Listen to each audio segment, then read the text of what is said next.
history laid the foundation that informs our conversation. Welcome to the classroom. from the church to the streets and even in the suites and all around the world. I'm gonna keep it real in the classroom. Fannie Lou's classroom. Fannie Lou's classroom. Fannie Lou's classroom. Good afternoon and welcome again to another episode of Fannie Lou's Classroom. We are so excited that you have joined us again on today for a little bit of kind of lunch at 12 o'clock noon. And if you know someone who needs to listen to this podcast, we will premiere this episode again on tomorrow at 7 p.m. if they couldn't make it at 12 o'clock noon, or it's always up on our YouTube page. And speaking of our YouTube channel, make sure you send it out so people can like and subscribe to our YouTube channel. Also, like us on Facebook and on Instagram under Fannie Lou's Classroom. And we don't want you to forget your opportunity to support us.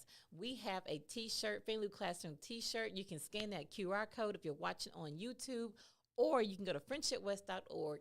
Go to our justice page and you will see a link where you can purchase this amazing t-shirt. If Brooke was on camera, you will see how beautiful it is on the screen, but she's not on camera because she's handling business behind the screen. But listen, purchase the t-shirt. It helps us bring the wonderful guests that we have had so far this season. And we have another amazing guest on today that's going to bless you in a major way. We're super excited to have him with us. Before we get to that, you know I got to shout out Brooke, who handles it every Thursday.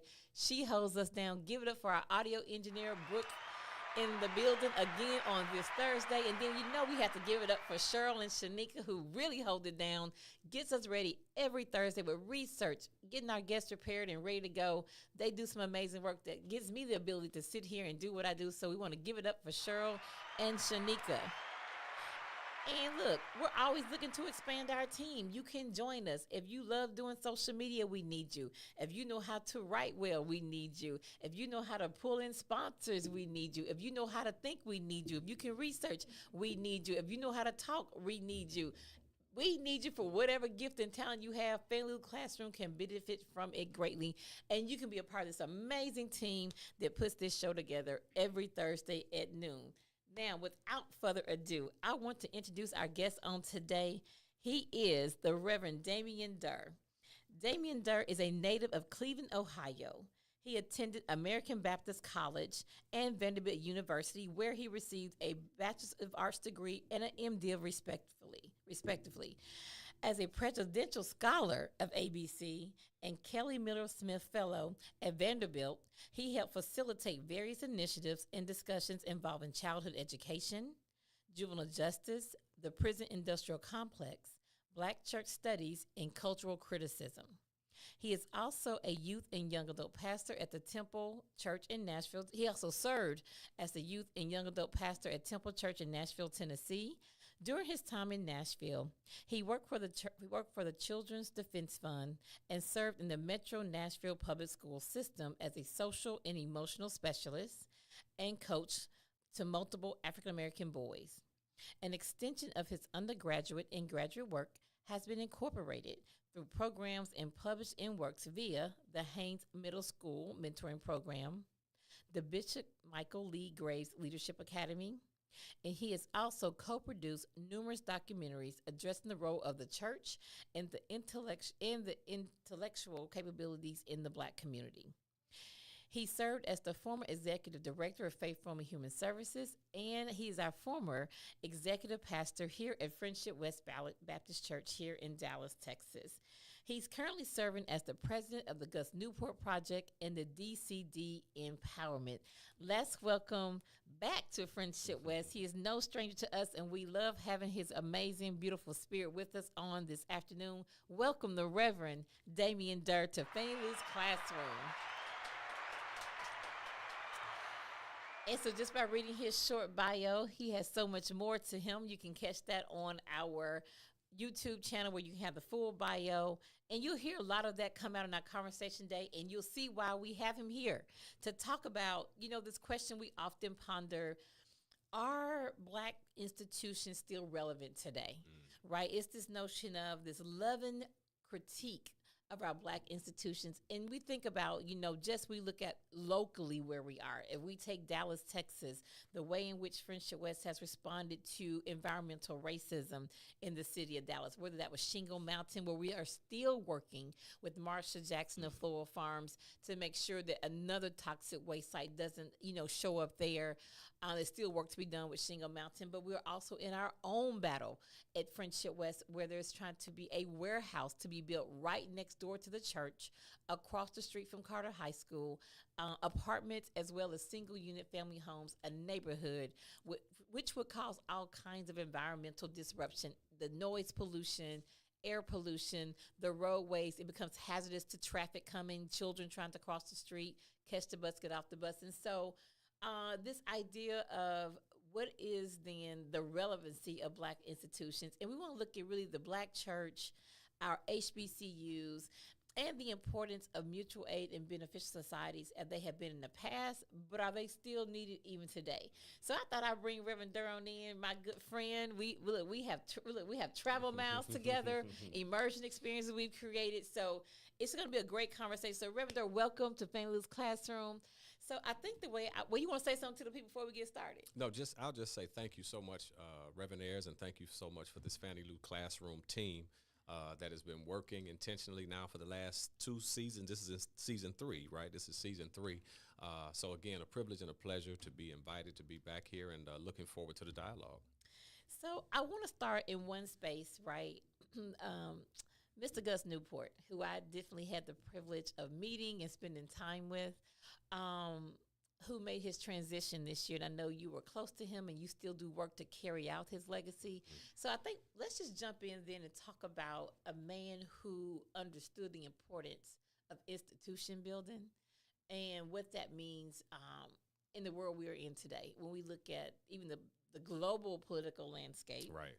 down to the local political landscape, and how our institutions can be reflective institutions and enter into these various points of politics, economics, education, et cetera. Let's just lift up Gus Newport in this moment, talk about who he was, what he did with his life, and then the work you're doing to build an institution that honors his legacy. Okay, thank you so much, and I so greatly appreciate you mentioning that. As Gus came here some years ago, but for those who are unfamiliar with Mr. Eugene Gus Newport, he was the former 2-term mayor of Berkeley, California. He was also the executive director of the Dudley Street Neighborhood Initiative, which is the only nonprofit in the history of the United States to get eminent domain using the community land trust model.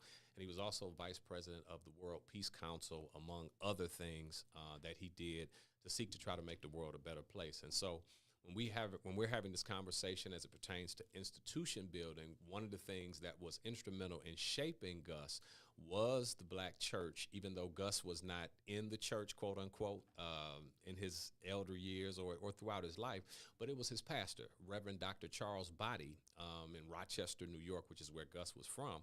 And of course, he would always share with us how it was his pastor that first put him on the debate team. And of course, as a result of him being on the debate team, right, he learned to deal with complex issues and think differently and to engage people from different backgrounds. And that pastor, ultimately also the connection between Charles Body and Gus Newport was real quick. When Gus came to Nashville when I was there, I took Gus to my undergraduate institution, American Baptist College, to meet Dr. Forrest Harris, who was the president of American Baptist College. And so when I take Gus in to meet Dr. Harris, Gus looks up on the wall and said, "That's my childhood minister." And of course, I didn't know at that time that Reverend Charles Body was his childhood pastor, but Reverend Charles Body was also a former president of American Baptist College. So the uniqueness of having a Black pastor who, again, pastored Black folks initially, who then took his skills, gifts, talents, and ability to then become a college president of American Baptist College, which served as an incubator for the civil rights movement. So right there, you have this interesting connection between someone who was instrumental in his life that helped him channel and shape his voice and energy, but someone who also then became a college president. And so Gus's lifelong quest was always about beloved community, taking from Dr. King's notion of beloved community, and it had a lot to do with what he experienced as a child from his pastor, but it also had a lot to do with his grandmother and mother, who were engaged in the womanish tradition of traditional communalism, who brought the community over to his house. He talked about how His grandmother would bring all of the teachers to their house so that the teachers could meet the community and so that the community could meet the teachers. And then he said Reverend Body would come over on Sundays and spend time with them. So he was experiencing beloved community in his own community with his pastor, also with his mother and grandmother.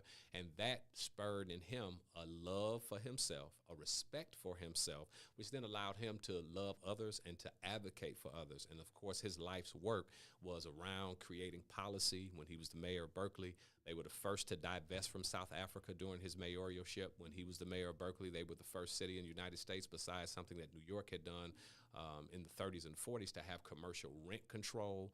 They were the first to have domestic benefits. So he created some game-changing policy based upon how he understood beloved community and understood people having access, right, to health care, safety, and having access to things that made their life whole. So he was somebody, again, who was a beloved community developer, is what I like to call him, Yes. a beloved community architect and a beloved community engineer who was shaped by people who used and understood the power of institutions and used those institutions to shape individuals that could make a difference in the world.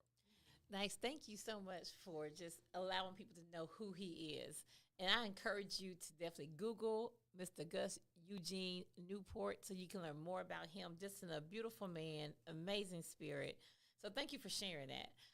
So let's talk about, in light of his legacy, his mission, how you are carrying that on through building institutions. So talk to us about the institution that you're working with that carries out and kind of make sure we never forget Mr. Gus Eugene Newport. Yeah, so we created some years ago, we created a nonprofit, obviously, because as Reverend Ayers knows, to hear Gus and to be around Gus, he starts telling story after story about his relationship with Angela Davis and James Baldwin and others. So it was always said that, Gus, you need to either write a book or you need to create a documentary. My push was we need to create a documentary. So he ended up connecting me with a young lady who he funded initially in Dudley Street. She's a filmmaker. So we connected years ago, and we started kind of just working on how to preserve and chronicle his life.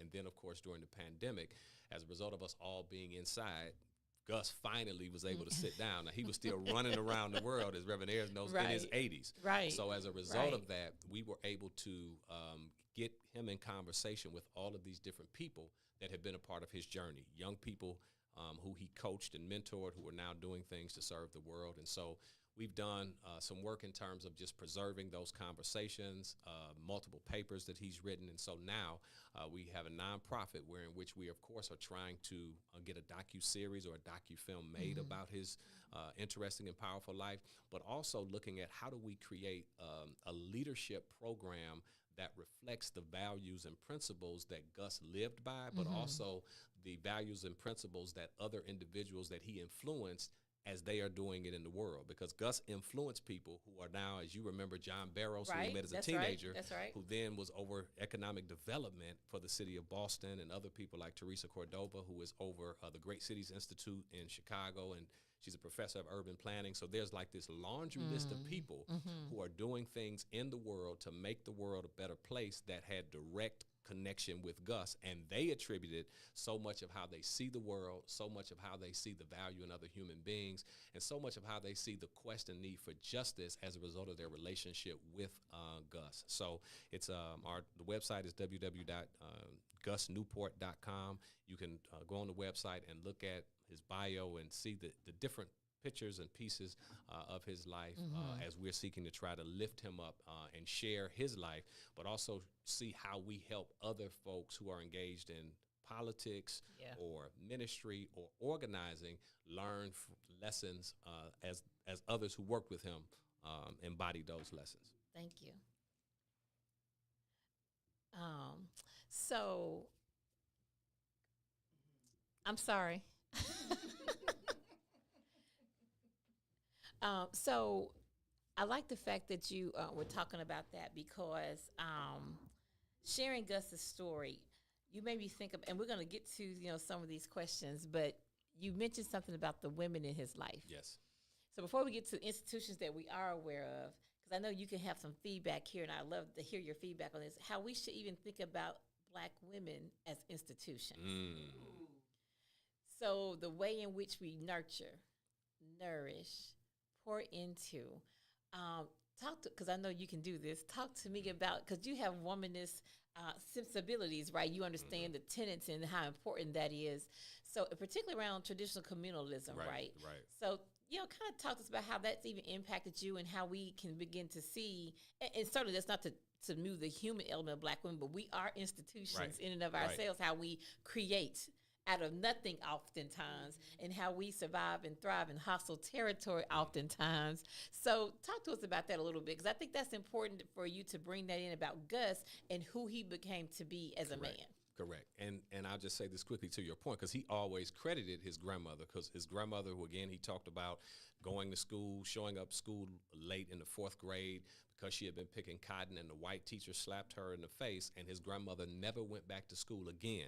He said his grandmother then became an avid reader, and he said whenever Paul Robeson and Marian Anderson were within 500 miles, his grandmother took him to see them. And he said, I still don't understand how she got the money. I don't understand how she ultimately afforded, to be able to take me. But he talked about her in the ways in which you just described as a living institution, because her objective in terms of showing him Black excellence, right, in terms of Marian Anderson and Paul Robeson, but then being intentional about making their home a communal space. Yeah. So Black women understanding, right, the nurturing and the need to build community, he always attributed, right, it was his grandmother that modeled that before him at such a level that it created in him a desire, right, to want to still also be a builder of beloved community. And then uniquely, when he was in the 7th grade and did not finish his paper, it was again another Black woman who led a group that advocated for him to be given an extension so that he could finish his paper to go to the 8th grade. And interestingly enough, that young lady that advocated was Charles Body's daughter. So his pastor's daughter, who had watched him, right, demonstrate beloved community sensibilities, then when knowing that he wasn't going to be able to pass, she advocated for him. So I think that those examples, right, really foreground to a great degree what Black women have been willing to do, and having an opportunity to understand womanism gave me perspective on understanding the women in my own life, and then it gave me perspective on understanding the significance of Ida B. and Fannie Lou and Ella Baker, and it you make me think about when I met Diane Nash, right? I met Diane Nash some years ago, and I had read about Diane Nash in Freedom's Daughters, and when she confronted Mayor Ben West, and I'll never forget when Diane Nash was in Nashville, and she talked about, every day looking in that mirror, I had to make a decision knowing that this may be my last time, right? We could die going down to protest lunch counters. And she said whatever they were going to have to write about us, one of the reasons why we got so dressed up, that they were going to have to say those well-dressed Negroes. So she said whatever they said about us, that we were intentional about maintaining a sense of dignity. And I think without question, Black women have been able to maintain a sense of dignity in the face of dehumanization, in the face of sexism, and in the face of misogyny, while also Black women have been unique conduits to transfer that sense of dignity right to those that they are around. So it's not just enough that they look good or they have a sense of pride and they are able to hold it together, but it's their example that I think you can see. But then it's that, and I wouldn't usually use this example, but in the help. Again, I understand the problematic nature of the help. But the reality was, who was conveying the sense of morality to the little white girl? That's it right. It wasn't her mama. That's right. It wasn't her aunt, and it That's wasn't right. the other white folks. They looked at the child as kind of a trophy. Bring the child out here, pass the child around. Right. But it was Viola Davis's That's care, right. You is kind, you is smart, you are important, right? Really framing her sense of value, even though once she got to a certain age, right, what that meant for Black women That's to have right. to raise white folks' children, to have to suckle white folks' babies, to have to take care of white women, right, and then be betrayed in a manner where they couldn't get over their whiteness, even though they said they loved Jesus. So Black women. You threw that in there, right? I'm just, we just say it, right? Because right. rather be white than to really embody the spirit of Christ. And so I think Black women have always represented that fortitude that I think allowed them to be institutions for us in terms of embodying hope, embodying strength, and embodying a sense of the divine. Because I think to a great degree, when you said that not to make it utilitarian, like not disconnect their human Right, element of right. institution, but their constitution. That's it's right. It's their That's it. constitution. That's it. Right, as black women, which in terms of knowing that L.H. Welchel says in the book about the black church, right? Black women being able to pray and make it rain, right? African women, right? Having the power, right? And the ability to really change the atmosphere and change outcomes as a result of their relationship with the Lord.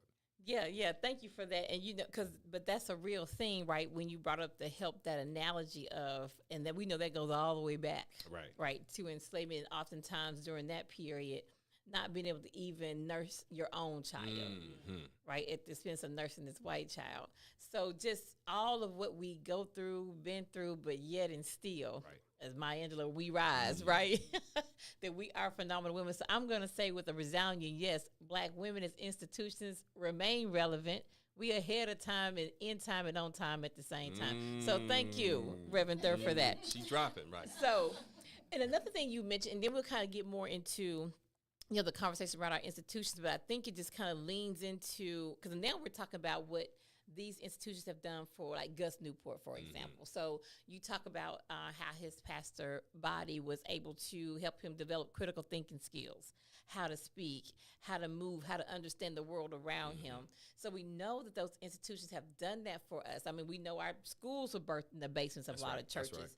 So we know that's there, and that's the case. But now I think when we think about now how people have now access, globalization, people disconnected from community and identity. So these storied institutions that we hold near and dear, I want to have a conversation now around not just the relevancy, but do we see the relevancy and the necessity of them in a time where we are not post-racial? That's correct. And where really Afrophobia is at an all-time high. Whether it's locally or even if you look to what's happening in terms of Israel and Hamas and the Ethiopian Jews who are mistreated by the Israeli government. Correct. Because they have black skin. And we never talk about the Limba tribe, who can definitely trace their lineage back to Abraham, right, who were in South America. Like, why don't we see those faces? Right. So I think, so let's talk now about our institutions, and I feel they're needed more now than ever before. But are we in position, and are we strong enough? Have we maintained the strength of our organizations to respond to, or have we just see them now as we go when we want to, we support when we want to, because we have all this access outside of that, right? Because we have much more freedom.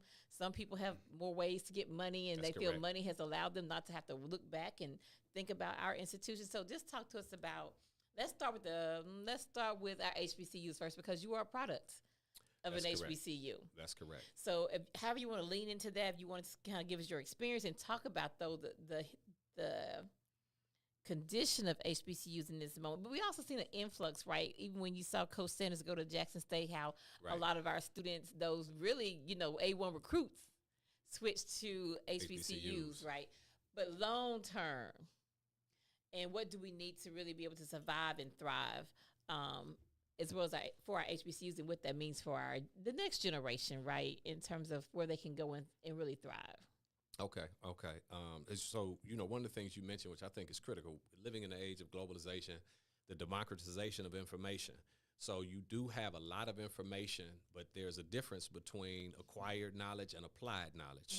So what we have, obviously, is people have a whole lot of information, have access to a whole lot of information, but don't sometimes read. Sometimes things are taken out of context, are not a part of learning communities that are helping to challenge thoughts so that you can more thoroughly develop a depth to how you think. So in an age, as you just said, kind of where people have access, right, to a lot of information, but maybe don't see the importance of being a part of communities that maybe help you more thoroughly understand how to apply that information and how that information can be useful to, obviously, I think, make a difference. And so what I was privileged to have by going to American Baptist College in Nashville, Tennessee, as it will be celebrating 100 years next year. It will be the centennial of American Baptist College. But it was an institution, again, created by Southern Baptists for black folks, right, to train clergy, as was Harvard, right? These institutions initially created to train, to teach theology, right? Those the larger white institutions. But American Baptist College ultimately would become this incubator where James Lawson and others from the civil rights movement, right, would have the freedom to gather, to train, and to strategize, but to also think about their theology, right? And think about, what does theology look like? What does my theology look like in public? And how does my theology call, convict, and compel me, right, to not stand for these injustices that are taking place? And so a book that I think speaks tremendously to what you just said is a book I just got finished reading by the former president of Morehouse College, John Wilson, who wrote a book called Hope and Healing, HBCUs and the Future of American Democracy. And what Wilson's thesis is in the book, because it speaks exactly to what you were saying, Wilson's thesis is that HBCUs play such a major role in lifting black folks from poverty, marginality, in American society, right, and illiteracy, right? His whole thing was in 1870, black folks were 95% illiterate. By 1920, black folks were 77% literate, and at that time, we were more literate than 17 other countries, including Greece, Russia, and Italy. And so his thesis is, do we really understand what HBCUs did as it pertains to contributing to developing moral agents who ultimately made a significant impact in the world? And so he looks at it through a Washingtonian and Du Boisian lens, talking about what Washington was able to do with Tuskegee, as me and you spent time on Tuskegee's campus, right? The whole notion of lifting of the veil, Washington coming with nothing. By the time Washington died in 1915, 2,300 acres, 66 to 88 buildings, 111 staff, right? By the time book, and a $2 million endowment. So in the book, he's even listing out, right, where other colleges were at that time. But then he also lists out that look at the people that HBCUs produced, how they, as a result of what was given to them at HBCUs, how they used that knowledge, applied knowledge, engaged in reflection, deep analysis to make a difference in the world. To name a few, the person that created, since this year is the 50th anniversary of hip hop, it is also the 50th anniversary of the Children's Defense Fund, created by Marion Wright Edelman, who is what, an HBCU graduate from Spelman College. When we talk about your favorite, Ida B. Wells, when we talk about Nikki Giovanni, when we talk about John Lewis, when we talk about Martin Luther King Jr., and the list, we talking about folks who went to HBCUs, and because of the education, because what Wilson says is what Du Bois was talking about was getting back to that Africanness, our understanding of who we were, what HBCUs to help ground us in our character in terms of God making us valuable, and then moving out into the world to make a significant impact and difference based upon the love, affection, and resources that you got in the HBCU. So the book really, and I encourage and admonish anyone to get it, because the book really gives a detailed historiography of the work that HBCUs did to change us from illiteracy, which then impacted, right, our presidents, senators, all these different folks that occupy positions of leadership. But then even when we look at now, who is the new president of the Children's Defense Fund, and Reverend Dr. Starsky, I think the brother is an HBCU graduate, right? So Xavier University, right, in Louisiana, right? So what we do even still see in terms of people who are in the world taking over these organizations and institutions that still are relevant, that are still valuable, that are still important for our survival and for challenging white supremacy, HBCUs are still producing, I think, moral agents that are making an impact and a difference. And I'm going to throw out another one. Frederick Douglass Haynes III is now the president and CEO of Rainbow Push Coalition, who succeeded the Reverend Jesse Lewis Jackson, who both are HBCU graduates, right? North Carolina A&T and Bishop College. So to your point, right, we can really point to see how our institutions have really prepared our folks to go out and do great things. And I like the way, I'm gonna have to get the book, because oftentimes, people say I'm Du Boisian, I'm Washingtonian, right? We've allowed that. Dr. Carruthers always tells me that whole debate that people have between Du Bois and Washington, that they had this thing going on. She's like, a lot of that was also manufactured. Correct.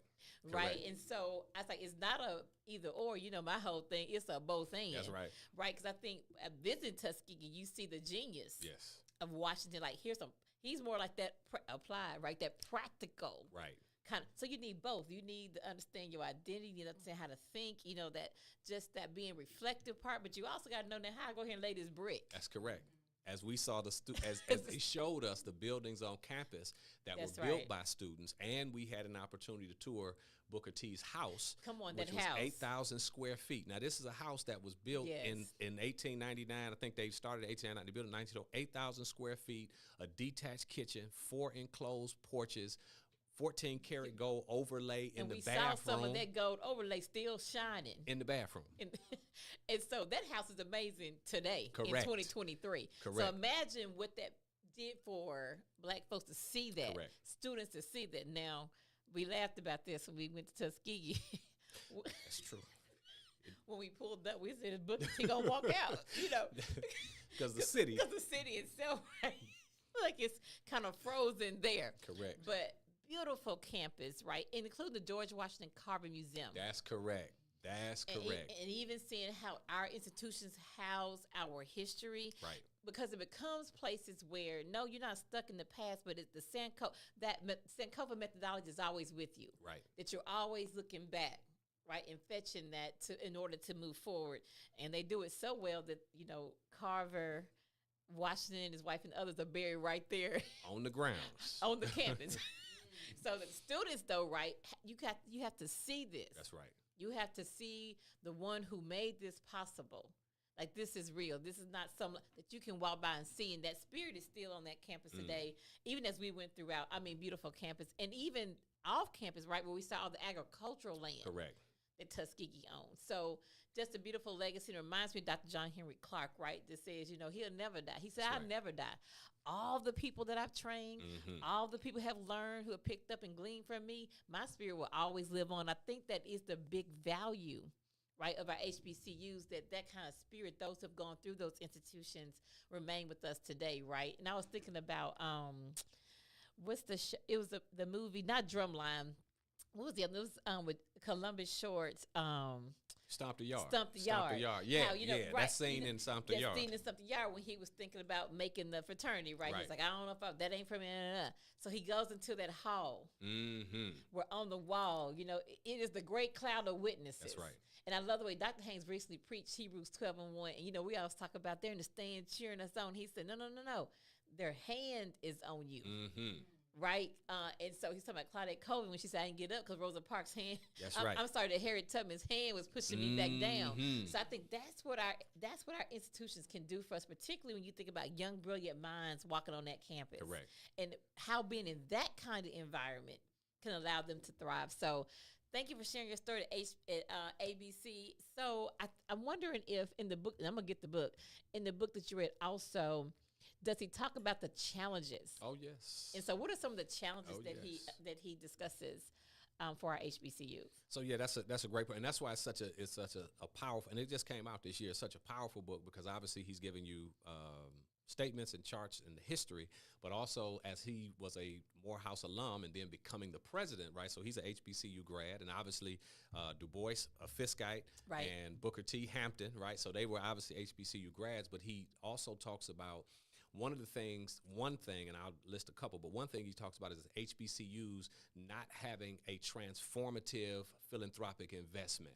So he talks about, obviously, when Andrew Carnegie gave Tuskegee $600,000, and he obviously says the largest gift really beyond that has been what Mackenzie Scott did with the $560 million, right? Jeff Bezos, former white, right, in terms of, but that was the largest philanthropic investment that had been given, right, to HBCUs almost since that time in terms of at one time. So one, he talks about obviously not being able to get large transformative philanthropic investments to develop infrastructure and expand infrastructure at a level that allows us to continue, right, to produce great students.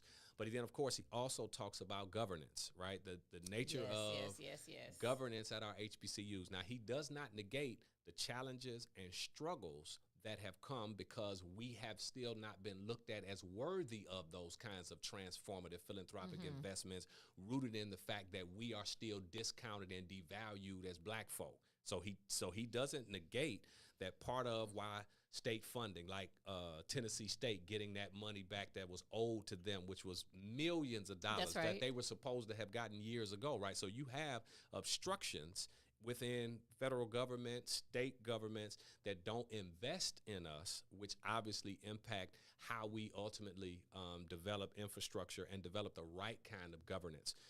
But then he also goes on to say that some of the challenges that have happened at HBCUs have been, and he cites, I think, a speech that Kenneth Clark had given years ago, how HBCUs kind of after 54 in some regard begin to imitate white institutions too much, and by virtue of imitating white institutions begin to produce people who developed a sense of academic elitism to the degree where, not that they didn't support the school, but that whole notion of academic elitism, which created a them and us, right, kind of notion, and how we then don't stay tied to community as much, right? We may be tied to the institution, but we're not helping the community, and we're not serving somewhat as bridges, right, to institution as well as community. So those are some of the things. And then, of course, he goes into specific data points, right? He goes into specific data points in terms of looking at how smaller white colleges had just, maybe a certain, he mentions Grinnell College, which Warren Buffett meets this, one of the members of Grinnell College's board, and ultimately they're a private institution that many of us have never heard of, but they got an endowment right now of over $2 billion, right? I've never heard of the institution. It's a private institution, but it was, again, who Buffett was, and then obviously who Buffett in terms of brought to the table, right, to ultimately create that kind of sizable investment. So he mentions too, leadership, how leaders of our HBCUs understand their role and how much of them are really looking at Washington. Because part of what he says is how much of them are looking at, because he says what Booker did makes Booker one of the most significant college presidents in American history, not just HBCU history, right? He's one of the most significant college presidents in American history by virtue of having, right, this notion of trade and entrepreneurialism. And one other point to your question that he cites is getting away from the trades and developing more degree, right? So we have degrees, but what Booker was clear on, yes, we're going to have the biomedical facility, but we're also going to develop these cows, and Booker always talked about that whole notion of gentleman farmer, and the sisters would have their skirts on. Again, they got on skirts, long blouses, brothers got on suits out there in the field, right? But he said, we're going to look good because we're going to develop the best products. So we're going to have the best cows. We're going to have the best chickens. We're going to have the best of the best. And then what we know as far as looking at masonry, right, those brick masons and what they developed. So he mentions an agenda that didn't honor the different classes of black folks, right? Because if it's just about degrees that don't also help us get into, when we talk about construction or contractor work or being electricians, right? Those things were taught. Well, we know that they took those out of the high schools, right? All of that shift, right, to not where we're not developing entrepreneurs.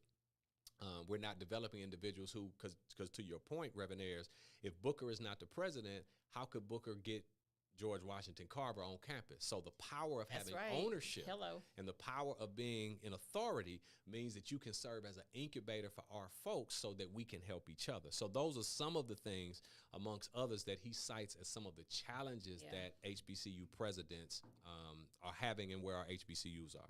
Thank you for that. Okay, so now let's move to the institution, which we still have some. I think we have one in a form of faith formula here at Friendship West, but we have really gotten away from mutual aid and beneficial societies. So talk to us about how those were critical for our, not just surviving, but thriving in this country. And do you think there's still a need for those today? Oh, I think most definitely. But and this goes back to really the teaching in some regard, when we were looking at the core elements of the free African society first, and then what that meant, AME Church, and then how we understand who we are as a church. Because as when you mentioned, right, our mutual aid societies, so many HBCUs, mutual aid societies came out of our ministries, right? So I think that contingent upon how do pastoral leaders and how do congregations see and understand who God has called them to be in the world, and what does that mean for us being able to create organizations and bring back, and it wouldn't be, and we could always remix what a mutual aid society is now or have a different name. Exactly. But the focus and the purpose of what those mutual aid, and the function of what those mutual aid societies meant is what maybe needs to be recaptured. But so much of that has to do with the theology of the leadership.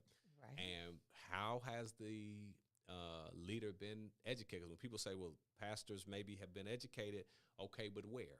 And what is that theology? Because that theology not only influences the preaching, it influences the programmatic ministerial focus of a ministry that makes determinations about the kinds of ministries, that are going to be developed at a church to aid us in ways that we're not depending on government, We understand the role and the value of government, but I think that also, it lends itself to how do we understand our role and our power as creators, but it has a lot to do with connecting back to that history. I think so much of it in terms of we need all of the support we can get in terms of the mental health challenges, the environmental challenges, the civic illiteracy challenges. Right there. Right? All of what we're facing because one of the things that Wilson says is, and this is really, this is not just HBCUs, it's the church. He said, while HBCUs helped lift us out of illiteracy, now the challenge for HBCUs is to deal with the civic literacy issue that HBCUs need to take on, but that's also churches, That's right. Being able to take on the task of making sure that we are literate in terms of civics to understand how local government works, how public policy is made, and how that has biblical relevance, because it's biblically relevant first. Right. That's it. It's biblically relevant first. And to your point, just what is the theological worldview that we have? Yes. And I think even just in you just talking and explaining that so brilliantly, you just interchangeably, very naturally went from HBCU to mutual aid to the Black church to show that there is a strong connection. And so do you think we still have that strong connection in terms of Black, and I'm not talking about churches that we are aware of. Right. Because we become an anomaly. That is true. Right. So because I think there is a break that a lot of let's just say the majority of Black churches, I don't know if we're intentional about keeping that like we're making intentional about keeping connection with Paul Quinn College, for example, right? And many other HBCUs, actually, when we do our scholarships, that's correct, and when we give money to UNCF, how we support those institutions, right? But talk to us about the need based on where we are politically, economically, and as Cheryl would like to say, when you look at all of our determinants of health, we are at the bottom, right? So there's clearly a need for to your point, like remix with a mutual aid or beneficial society. Like when Richard Allen Absalom Jones did the Free African Society, they were meeting the exact needs of the day. That's correct. Including responding to, the yellow fever epidemic. That's right. Right, but they were asked to do it because the man was racist and asking because he said Black folks won't get it, and we know Black folks died from it. But the point that the church, at that point it was Free African Society before they birthed the church, right? Right. But they still had ministry because they had come out of the Methodist church. That's correct. So to your point, like ministry informed. So that how they felt about God, body, and soul. Said we got to go out here and meet the needs of our people. Right. So I'm wondering, how can we begin to get other churches, right, who don't particularly have that theological worldview, to see that the community that you're trying to serve, the people who sit in your congregations, have to think more than just a soup kitchen, right? How do we? What could be a way that we begin to get churches to kind of see that you are still connected to our HBCUs, to the to churches and creating these mutual aid societies and our HBCUs, right? How all these are connected and how we kind of make those connect the dots for people. Okay, so and so the Wilson's book, which is of course Hope and Healing, HBCUs and the Future of Black of American Democracy, he foregrounds that because he cites how Du Bois said that he believed that nobody else was as gifted in being able to usher in democracy than Black folks, because he said it is us. If you this notion of a second sight, the notion of double consciousness and what we've navigated, but us being alchemistic, right? Black folks are alchemistic in terms of alchemy is just changing from one form to another, where someone goes, we say all the time for church language, is from pain to purpose, from tragedy to triumph, right? From hopelessness to hope, from deliverance to despair. From despair to deliverance. So his perspective was, Du Bois's whole thing was, nobody is better positioned than us based upon what we understand about divinity, spirituality, and who God is to us, more suited and more equipped to change the world, to impact the world. Hence the names that we've already talked about. That's right. This conversation reflects the fact that those who come from our organization, from our institutions, Black Church and HBCUs, had and believe they had a moral responsibility to be agents of, I think I got to go Bible, light of the world, salt of the earth. Come on. Right? And understand what that really means. So I think that when we think about how churches maybe understand that, some of it is just broadening how we understand it. Because when we say, somebody say light of the world, salt of the earth, in terms of, yes, I'm kind to people. I can pray for folks. I plead the blood. I keep oil in my bag. And and at a moment's notice, right, I am spiritually attuned enough to be able to respond.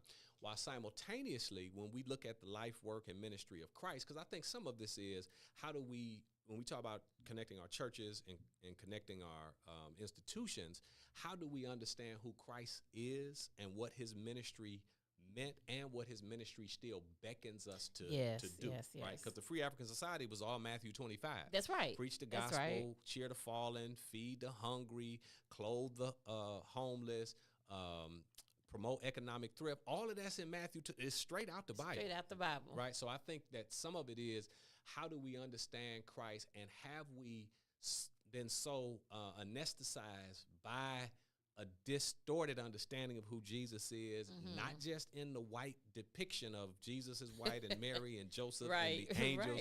And again, I'm saying that because in the next 2 weeks, you're about to see on this newsstand, right? These Time, National Geographic, you understand these proliferation of lies, right? It's a proliferation of lies. So when someone says it doesn't matter what color, it must matter if you keep telling the same lie. That's right.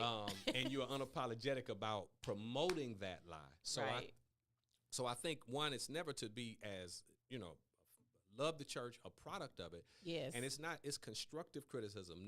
And again, all of us know that our theology has evolved. We've gone from embedded theology to deliberate theology. So I think sometimes it's church. And so embedded theology is, this is what my mother believed, this is what my grandmother believed. Now, some people think that if you challenge that, you're asking me to go against, right, those who were my theological parents, those who are my theological teachers. Instead of thinking about it maybe from the perspective of, it's an evolution of theology, because my own experiences calls for me to respond in a way that's reflective of that history that I'm connected to, while also it may call for me to meet the challenges that are different now. And so what Wilson says is that when we think about our environmental challenges and nearing 2030, and if we don't do certain things, we're not going to be able to peel the clock back. And what Wilson suggests is, who is better equipped to deal with a toxic climate than those who dealt with the toxicity of hate, dehumanization, Afrophobia, and all manner of who is better equipped, right, to respond to the challenges of a toxic environment? And so I think some of it is, how much do we really maybe dig into and understand the deep and rich history of who we are as a people, but also what we were able to do in terms of making a way out of no way in our institutions, and knowing that, again, we only have HBCUs, we only had insurance companies, we only had funeral homes. They wouldn't marry us, they wouldn't bury us, they wouldn't even, right? They don't. So they have wanted nothing to do with us in terms of, you can't eat here, you can't shop here, you can't work here, you can't play here, you can't live here, you can't sing here, you can't love here. Right. So all of that. Right. The church had to respond That's to. right. So I think it's sometimes, how do we really see that connection? And then if our leaders sometimes don't go to HBCUs, the pastor may not think that HBCUs are as important. Or if you don't have people in leadership in a ministry that graduated from an HBCU, we may not see the importance of HBCUs. Or if you don't have a certain consciousness, Black consciousness, right? You want, because if you have a certain Black consciousness, you're going to know about the history of HBCUs, the church, and et cetera, right? And I always think about this too, how times have changed so much. Because before, actually, obviously, we birthed the Black church when it went from hush harvest to brick and mortar, where we birthed our institutions, our schools, et cetera. We always still had that veil. That white folks didn't kind of really go behind that veil. That's where we would retreat to because to your point, they didn't want you in none of their spaces. That's correct. We created our own spaces, but we had a veil that oftentimes would keep us away from that white aesthetic gaze 24/7. But now, right, that is no longer there, right? With globalization, with technology, with everything has changed so much, they have full access, Right, to all of our institutions, what we do, what we think. To your point, we put too much out there. Yeah. For people to see and understand. So I just wanted to kind of say that I think that's something we also have to be mindful of too. Like that is no longer there. Like we're wide open and exposed. Right.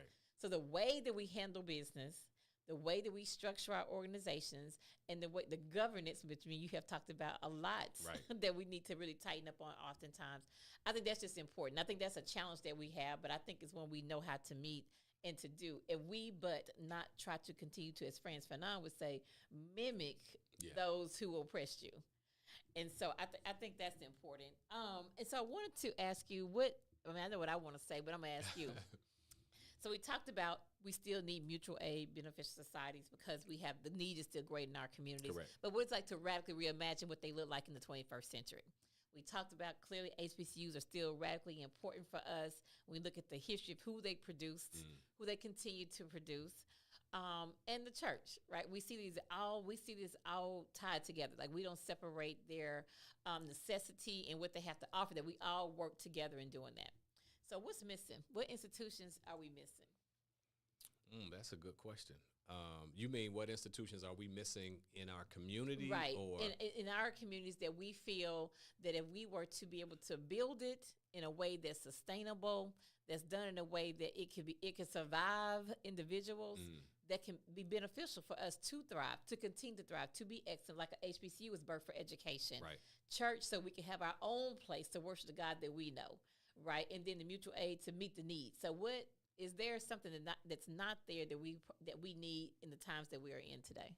Oh, that's a good question, and maybe it is the need either for the developing of a different institution, or is it not looking at those in our congregations that are institutions and maybe seeing how we support them as they. So, and when I say that, I mean when we think about just like entrepreneurs, right. for instance, when we talk about in our congregations and in our community. One of the reasons why I say that is because if we're looking at, obviously, the landscape of the job market is what we're dealing with in terms of AI and what we're dealing with in terms of even degrees losing their value, what then will become spaces for us to develop and cultivate folks in terms of living wage, but also us being able to, going back kind of to the point we made about Washington and Carver, right. us being able to employ us being able to model things before us so we understand financial literacy differently, so we understand upward mobility differently, not to separate that, but being connected to community. So it may be, how are we tapping into the capital that is in our communities? Because the other book I read earlier and went to a conference, Fishing Differently, Reverend Sidney Williams, right.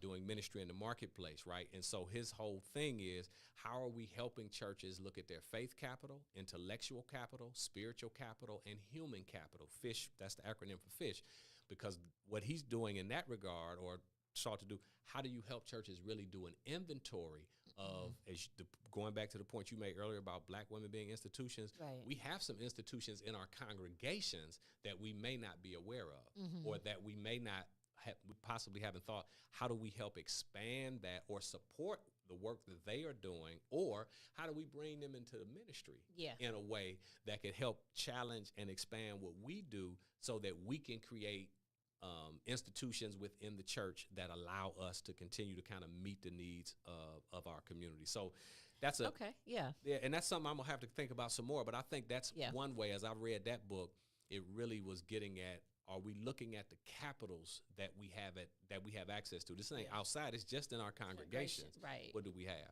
I like that. Yeah. So one of the things I was thinking about, and I just thought about the question as we were having the conversation. I was like, I think another institution, and you've talked about this numerous times, and there may be some out there already, but I do think we need a really good, solid Policy Institute, Yeah. where we do our own data collection and analysis, where we study our own people and interpret that, and we say what these numbers mean, and then how that informs how we then, use our HBCUs, how we may structure these mutual aid and benefit societies like Radically Reimagining those, and what that means for the church. So that's just one of the things I always think about would be good to have. And so, man, time always flies in the classroom. We only have 5 minutes, but I want to end on this note. Back, I guess it was last month, I was in Atlanta for a PUSH conference with Dr. Haynes, and we had some downtime in between programming. So me and two of my friends, colleagues, we decided to go over to Morehouse to the King Chapel because Dr. Carruthers' portrait was unveiled some months ago, and I couldn't go to the unveiling. So I was like, let me go check out her photo in the King Chapel. So just as you know, walking on the grounds of HBCUs for me becomes sacred ground for me, right? Yeah. So we see her picture, we leave. I said, let's kind of go through Spelman. So we bump into some Spelman. They'll probably never see this classroom, and I don't remember their names, but it was some young Black women from Spelman who had their protest signs. They were on their way to protest to Gaza, to protest to like a ceasefire for Gaza. And I was like, I stopped. We had a little, exchange and conversation. And so I'm saying, yes, just seeing those young girls, I was like, our HBCUs are so needed because I know something must be going right at Spelman College. For these young girls, it's like, where's my sign? I understand that I'm a global citizen. Right. And I'm assuming they probably also understand that their struggle for justice, liberation in America is directly tied to the Palestinians, right? Because as young folks understood during Black Lives Matter rallies, particularly Mike Brown was killed, many of them testified that it was the Palestinian youth that told them how to deal with the tear gas. Correct. So that just did something for me to see these young girls. They clear, because I'm asking, do you know why? I'm asking, do you know why you're going? Do you know what's going on? And they were able to run that down. So I just want to say to whoever those beautiful young Spelman women were, keep doing you. And I think that's what we like to see. Right. We like to see our students be able to expand their mind and understand the world they live in and how that connects to them directly. So I wanted to end there because I think our institutions are relevant. But to your point, which you laid out so brilliantly, like, we have challenges. All of us do. Correct. But we need to address those challenges because, to your point, we cannot lose any more ground. Because you used the language of Dr. Walter Fluker, the ground has shifted. It sure has. And it's continued to shift. And we need to be able to respond to it. So let's give it up for Reverend Damien Durr. We got to have him back. This went way too fast. So thank you for being here. Oh, I have a little time to do this last part I love to do. Cheryl was rushing me. The producer is rushing me. Keeping it moving. Keeping it moving. Right? Want to make sure I got it. But quickly, what I like to do with folks is, I always say we're more than, what we read on our resume and what we know about people in terms of their, whatever their profession is or whatever their, calling is. So we always ask our guests, what is it about you? What makes you smile? What brings you joy? What is something people don't know about you? So don't say like reading, because we all know you love to read. Right. So, so what is it about, Damien Durr that we just need to know? What brings you joy and what kind of brings you happiness? Well, one of the things, there are different things, but one of the things that I do enjoy doing is being a connector, and not just connecting for the sake of connecting, but kind of connecting talent with opportunity, need with resource, and passion with platform, being able to connect people and being able to see folks share and engage. And I connected some folks, and again, I didn't even know they had this history. I would have never known this, but the fact that I was able to kind of facilitate that connection is just one thing that obviously gives me great joy, and being able to put people together, and particularly knowing that other folks maybe have a need, and I know somebody else Black by and large is Black folks, being able to help meet that particular need. And that comes in a lot of different forms. Some of it is serious, some of it is art driven, some of it is cultural driven, so it's multiple lanes that I'm talking about. But that's one thing that I really get much joy out of. Thank you. Hey, give it up again for my friend, my brother, Reverend Damien Durr. So thank you for tuning in for another episode of Fannie Lou's Classroom. You can catch this broadcast again live at 7 o'clock tomorrow, or you can just check it out later on today if you go to our YouTube channel. And again, you saw the brilliance that was in the room on today in the classroom. This is a good class today. I think we all got A's today. We were attentive and listening. At least we got an A for that. But listen, you can support us by purchasing your Fannie Lou Classroom t-shirt. If you're watching on YouTube, you can scan the QR code and purchase from there. Or you can go to friendshipwest.org, hit the Justice tab, and scroll down to Fannie Lou's Classroom. Then we want to remind you what we're doing here, part of a mutual aid kind of deal. We have I Care, where we take the village to the children, and we are supporting McShann Elementary School and Haynes Global Preparatory Academy. At least McShann, one of the poorest schools in DISD area, and we want to make sure that we're reaching the most vulnerable. We know we have a lot of schools have a lot of vulnerable children, but they absolutely have the most vulnerable, and I believe at a 98% poverty rate. So we want to make sure we're able to not only bless them during Christmas, but beyond that. But we certainly want to make sure those children can have a wonderful holiday. So you can support us if you're watching on YouTube again. Scan the QR code. You can donate, or you can scan the QR code to download the wish list that the children have, and we will make sure you can buy those, drop them off at the church on Sunday mornings or during the week at our receptionist desk. We would love any donations you can bring based off of that wish list. So that's all I have. We want to look ahead of time. Happy Thanksgiving. Hope you enjoy time with friends and family or whoever you spend time with that loves on you. More importantly, we just want to make sure you have a day full of love and gratitude. So we pray that blessing on you, but you don't have to miss Fannie Lou Classroom. You can still gather around and tune in. We're going to rebroadcast Strengthening the Bonds in the African Diaspora, where we had Reverend Damien Madison with us, which was a powerful episode. So we'll replay that on next Thursday. So you're still going to alert to tune in and watch Fannie Lou's Classroom, but we'll be back the following Thursday on November 30th with another amazing episode of Fannie Lou's Classroom. So thank you for joining today. We look forward to seeing you on the 30th, but you can tune in next week too for a rebroadcast. Thank you for being in the classroom. From the church house.